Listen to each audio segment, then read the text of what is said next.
नमस्कार दर्शकों, आप देख रहे हैं जन धमाका न्यूज। मैं आपका संवाददाता आर के रोशन किशनगंज बिहार से।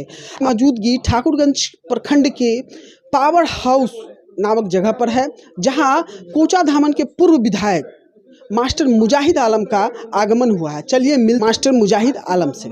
जाने का क्या मुख्य उद्देश्य रहा? मैं क्षेत्र भ्रमण के क्रम में पोठिया में एक शादी समारोह में जाना था, फिर उसी तरह मिर्जापुर जनता हाट में वहाँ जनप्रतिनिधियों लोगों से मिलने का कार्यक्रम था। उसी कड़ी में बहुत दिनों से जो है ठाकुरगंज पावर हाउस चौक जो पहले था, जो अब APJ अब्दुल कलाम चौक के नाम से जाना जाता है, यहाँ के लोगों का आग्रह था कि यहाँ पर भी रुकिए। तो उसी कड़ी में हम लोग अभी डॉक्टर रफीक साहब के क्लिनिक में बैठे हैं। यहाँ के लोगों से, यहाँ पर हमारे पार्टी के भी नौशाद आलम साहब जो अति पिछड़ा प्रकोष्ठ के प्रखंड अध्यक्ष हैं, शिक्षक यूनियन के नेता करीम साहब भी हैं। तो ऐसे ही यहाँ पर चाय पर चर्चा चल रही है। सर, नीतीश कुमार जी का एक बयान सामने आया है कि अगर बिहार को विशेष राज्य का दर्जा मिल जाए तो यहाँ गरीबी कम हो जाएगी, मगर अब तक विशेष राज्य का दर्जा नहीं प्राप्त हो। निश्चित रूप से ये नीतीश कुमार की तो शुरू से मांग रही है।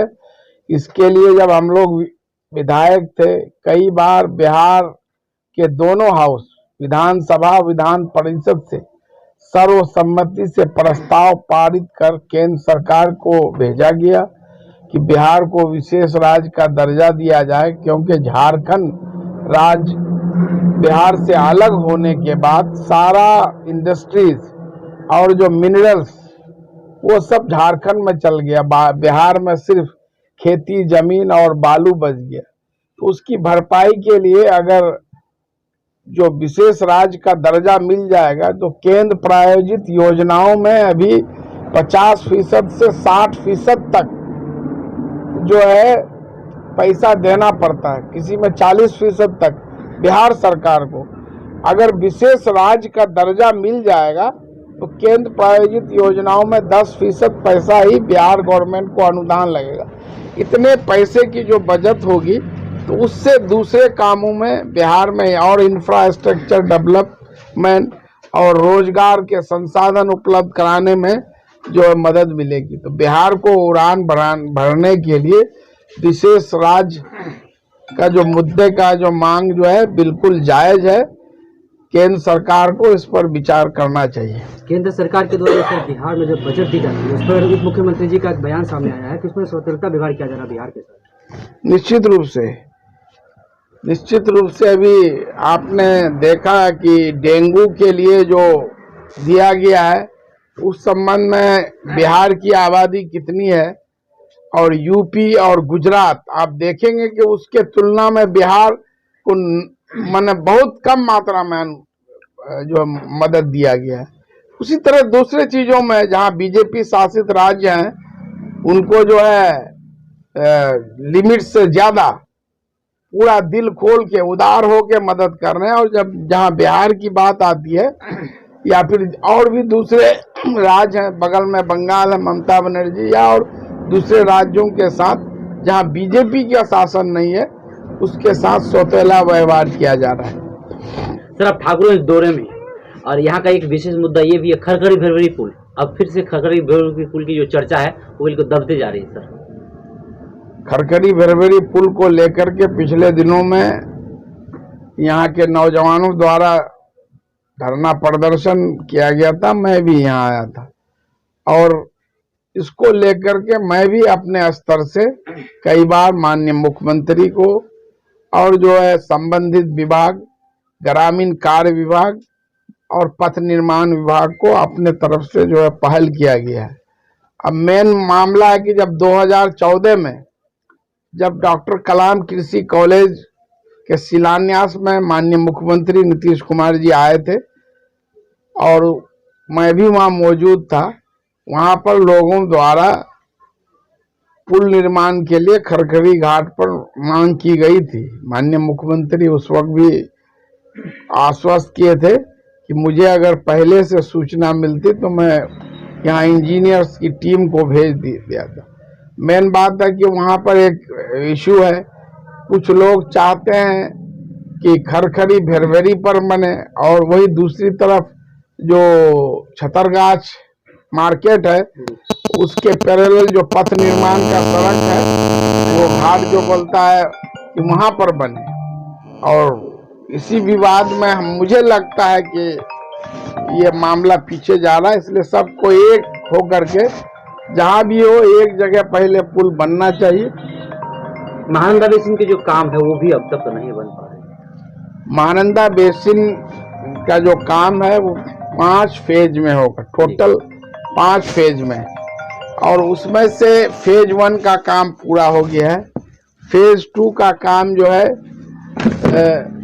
आपको टेंडर हो चुका है और वो जो है अभी जमीन अधिग्रहण के कारण टेंडर तो 2 साल पहले हुआ है, लेकिन जो है मामला हाईकोर्ट में चले जाने के कारण जो है अभी पिछले दिनों वो हाईकोर्ट से उसको क्लियर मिला ग्रीन सिग्नल। तो हैदराबाद की एक कंपनी SBPCL उसको जो है ये काम मिला है। तो अभी भू अर्जन की प्रक्रिया चल रही है। तो महानंदा बेसिन के तहत महानंदा नदी के दोनों किनारे कटिहार जिले के आजमनगर से जो है किशनगंज बहादुरगंज सड़क के महानंदा पुल के दोनों तरफ 194 किलोमीटर तटबंध बनना है। उसी प्रकार टेरागाछ प्रखंड में एक रतवा नदी बहती है जो नेपाल से आके टेरागाछ में कोचाधामन और पलासी सीमा पर वो आके कनकई में मिल जाती है। उस रतवा नदी के भी दोनों तरफ तटबंध बनना है।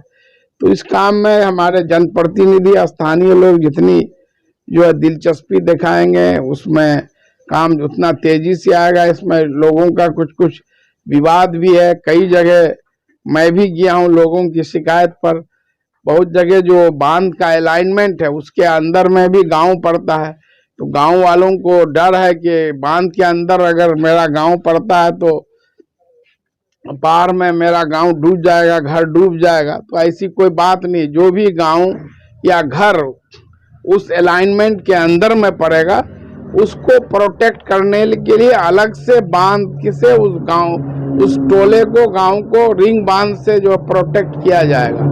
तो ये बातों को लोगों तक समझाना होगा। पिछले दिनों में आप देखे होंगे पिछले साल टेरागाछ में बड़े पैमाने पर लोग जो है धरना प्रदर्शन किए कि जो है ये किसी का कहना है कि नहीं इधर से बने बांध, कोई कहना है उधर से। वो जो बांध का जो अलाइनमेंट है वो सैटेलाइट के फोटो से इमेज से वो बनता है और उसके अंदर कहीं कहीं गांव भी पड़ जाता है।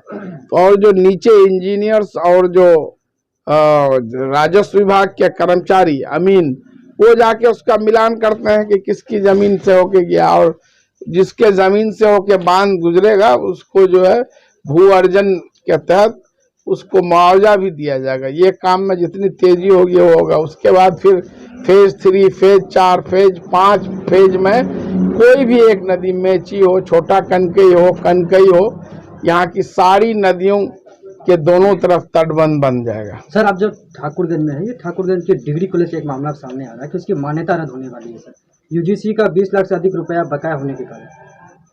हाँ, मुझे भी अभी कुछ लोगों से जानकारी मिली और मैं इस संबंध में अभी जो वर्तमान प्राचार्य हैं अबरार आलम साहब से फ़ोन से बात हुई, उनसे जानकारी मिली कि जो है 22,20,000 रुपया पूर्व में जो प्राचार्य थे और जो है वो विकास के मद के लिए गर्ल्स हॉस्टल वगैरह उसके लिए जो पैसे दिए गए थे, तो वो पैसे उसमें से पूरे खर्च नहीं हो पाए, जिसका मामला वहाँ चल रहा है, जिसमें से 22,20,000 रुपये जो है रिकवरी के लिए बार बार चिट्ठी दिया जा रहा है। जो आखिरी डेडलाइन 15 नवंबर था कि 15 नवंबर तक अगर आप जो राशि वापस नहीं करेंगे तो जो आपकी मान्यता रद्द कर दिया गया। ये निश्चित रूप से एक दुर्भाग्यपूर्ण बात है कि ठाकुरगंज में पूरे जिले में 3 ही डिग्री कॉलेज है, मारवाड़ी कॉलेज, नेहरू कॉलेज और ठाकुरगंज MH आज़ाद कॉलेज ठाकुरगंज।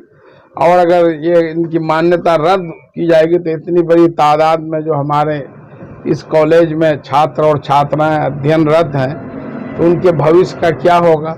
फिर इतने यहाँ तो और डिग्री कॉलेज खोलने की मांग की जा रही है। जितने अभी लोग तादाद में लोग जो इंटर पास कर रहे हैं, तो और डिग्री कॉलेज खोलने की जरूरत है, और जो ऑलरेडी है उनकी मान्यता रद्द हो जाएगी, तो दुर्भाग्यपूर्ण है। तो इसमें जो कॉलेज प्रबंध समिति है और जो है कॉलेज प्रबंध समिति को मिल बैठकर इस मामले का समाधान करना चाहिए। किसी भी कीमत पर जो है मान्यता रद्द नहीं आपकी होना तरफ से चाहिए। क्या पहल होगा सर? मेरे तरफ से भी अभी मुझे जानकारी भी, मैं भी कल बात करूंगा, जो है वीसी साहब से बात करूंगा, और तब जो है उसके लिए जो भी पहल करने की जरूरत होगी कि, लेकिन मेन काम तो इनको प्रबंध समिति का है कि जैसा लोग बता रहे हैं कि पिछले 3 साल से प्रबंध समिति की बैठक ही नहीं हुई। तो ये मामला बहुत दिन से चल रहा है। जो पूर्व के प्राचार्य पर कुछ गंभीर आरोप लगे हुए हैं, उनको हटाया गया है। मामला कोर्ट में भी गया, यूनिवर्सिटी तक भी गया।